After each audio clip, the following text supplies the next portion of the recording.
नमस्कार,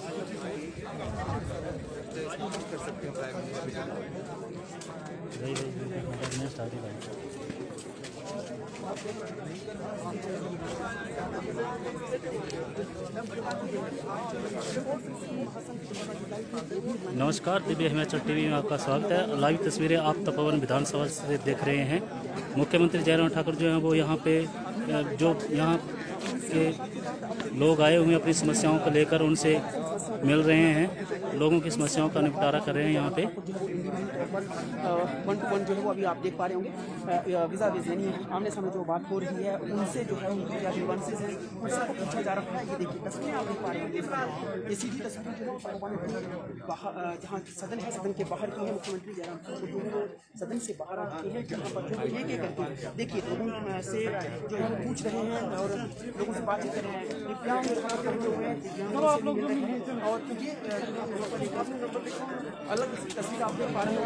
मुख्यमंत्री जो है किस तरह से लोगों के बीच में जाकर जो है वो लोगों से जो है बातचीत करके उनसे पूछ रहे हैं कि उनकी क्या समस्या है। यहाँ पर जितने भी अलग अलग विभागों के पदाधिकारी और लोग और संघ के सदस्य जो अपनी मांगों को लेकर सीएम से मिलने आए हुए हैं, बारी बारी सीएम उनसे मिल रहे हैं।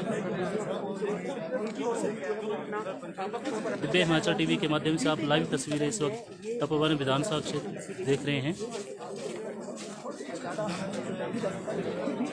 ये लोग जो है अपनी एक रैली थी और वो आज हो ही रही है। रैली के तहत जो बहुत से लोग यहाँ पर आए हुए हैं, लेकिन देखा जाए तो उनको जो है अलग से जगह है। जोरावर स्टेडियम में जो है वो वहाँ तक पहुँचना था लोगों को, इनफैक्ट विधानसभा तक पहुँचा था, लेकिन आज उनको अलग से जगह जो प्रदान कर दी गई और उनको जो है दाढ़ी का जो मैदान है वहाँ पर उनको बैठाया गया। और उसके बाद जो है वहाँ के चुनिंदा पदाधिकारियों को कहा गया कि वो लोग जो है वो विधानसभा में ही आकर जो है मुलाकात कर सकते हैं।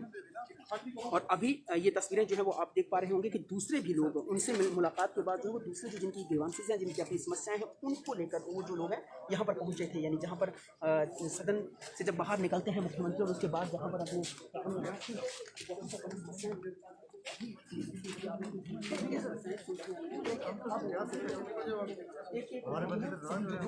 जो भी जत्थे यहाँ पर पहुँचे हुए हैं अपनी समस्याओं को लेकर उनसे मुलाकात की है, उनसे बातचीत जो है वो मुख्यमंत्री यहाँ पर कर रहे हैं और उनसे सुन भी रहे हैं। आश्वासन भी दिया जा रहा है कितनी महत्वपूर्ण है समस्या और इससे पहले कब कितनी बार उठाई है, ये भी जो लोग हैं वो कह रहे हैं और ये बात जो है अपना पक्ष मुख्यमंत्री के सामने रख रहे हैं लोग। तो देखिए अभी इनसे मुलाकात के बाद जो अब चूँकि रुक जाओ।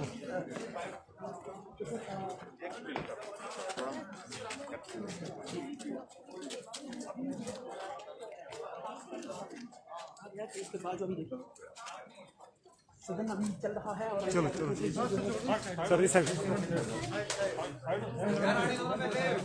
अब यहीं पे करेंगे, सब करेंगे एक साथ में।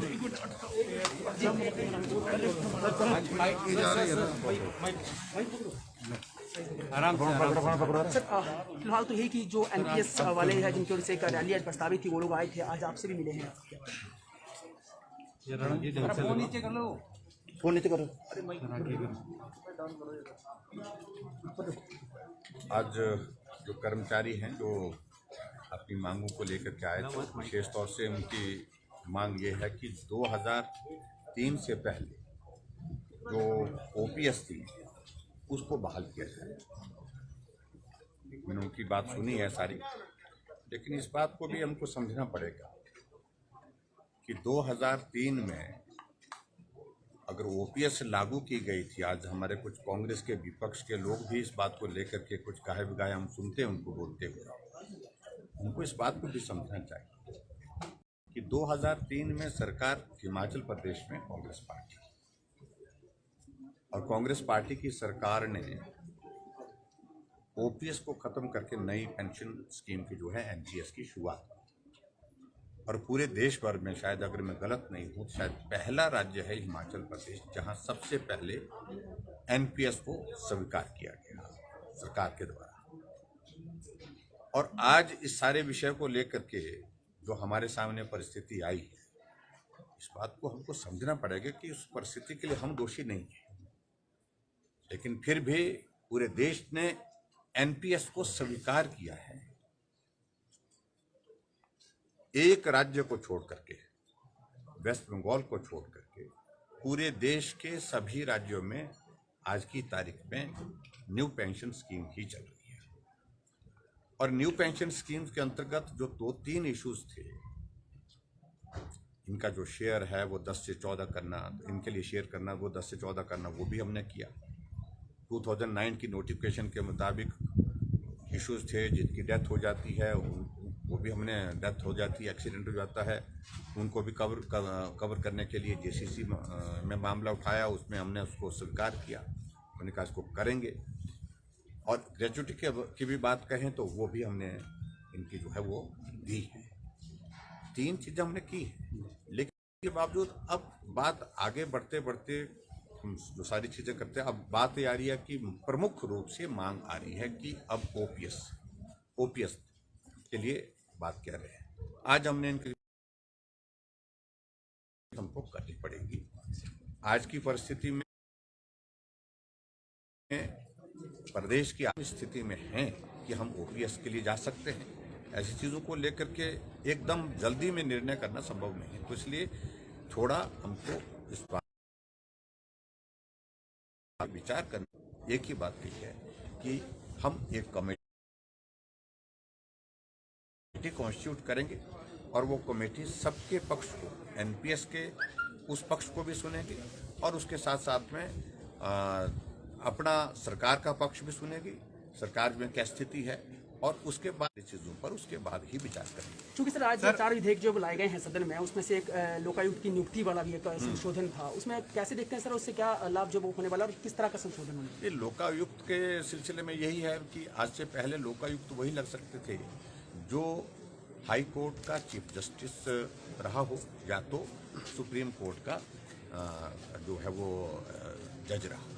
ये 2 ही उसमें एलिजिबल कैटेगरीज थी किसी हिमाचल प्रदेश के इसमें। बहुत सारे प्रदेशों ने उसमें जो है परिवर्तन किए और परिवर्तन करने के बाद हाई कोर्ट के जज को भी उसके लिए पात्र उसमें ठहराया, हाई कोर्ट के रिटायर्ड जज को। तो वही हमने किया क्योंकि हमारे पास अवेलेबिलिटी जो है उस तरह से जो है वो चॉइस भी हो जाएगी और उसके साथ साथ में जो पद हम भर नहीं पा रहे हैं हिमाचल प्रदेश में लोकायुक्त का, उसको भरने की स्थिति में हो पाएगी। सर पुलिस वालों को लेकर भी पुलिस वालों ने वॉकआउट किया है, विपक्ष ने सदन से वॉकआउट किया है, आरोप लगा रहे हैं कि सरकार जो है वो भाग रही है। ऐसा है, देखिए उन लोगों को शर्म नहीं, मुझे शब्द कहना पड़ रहा है, उनको इस बात को समझना चाहिए कि 2013 तक जब भारतीय जनता पार्टी की सरकार 2012 तक अंत तक रही, 2013 तक वही रूल्स, आरएमपी रूल जो पुलिस के लिए, उसके मुताबिक तो किसी को दिक्कत नहीं। 2015 में कांग्रेस की गवर्नमेंट थी और जो आज बड़े भारी हितैषी बने हुए हैं उन पुलिस वालों के, उस वक्त रूल्स में चेंज, आरएमपी रूल्स में चेंज करने की, परिवर्तन करने की जो है वो जरूरत किसने महसूस की? कांग्रेस ने। कांग्रेस सत्ता में थी और कांग्रेस के किए हुए आज कांग्रेस के ही लोग उन सारी चीजों को लेकर के बोल रहे हैं। दूसरी बात, आज तक पहले वो एक बात कहते रहे कि पुलिस वाले ये जो है ये कॉन्ट्रैक्ट पर किए हैं। जब हमने विधानसभा के अंदर इस बात को पूरे तथ्य के साथ कहा कि कॉन्ट्रैक्चुअल अपॉइंटमेंट पुलिस की नहीं होती है, रेगुलर अपॉइंटमेंट होती है।